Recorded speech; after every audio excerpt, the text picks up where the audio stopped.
ہماری تاریخ اسلام بتاتی ہے کہ آج تک صرف 4 آدمی جنہوں نے کعبہ شریف کے اندر کھڑے ہو کر ایک ہی رکعت میں پورا قرآن پڑھا ہے۔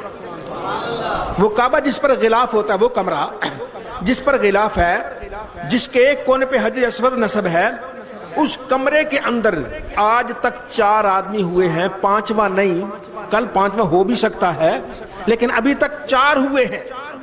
ایک حضرت عثمان غنی رضی اللہ تعالیٰ عنہ، آپ نے ایک ہی رکعت میں کھڑے ہو کر پورا قرآن پڑھ لیا۔ پھر اس کے بعد حضرت تمیم داری رضی اللہ تعالیٰ عنہ، یہ بھی صحابی رسول ہیں، انہوں بھی ایک رات میں کھڑے ہو کر پورا قرآن پڑھ لیا۔ حضرت سعید بن جبیر رضی اللہ تعالیٰ عنہ، آپ نے بھی ایک رکعت میں پورا قرآن پڑھ دیا۔ اور چوتھے امام اعظم ابو حنیفہ رضی اللہ تعالیٰ عنہ، آپ نے بھی ایک رکعت میں پورا قرآن پڑھ دیا ہے۔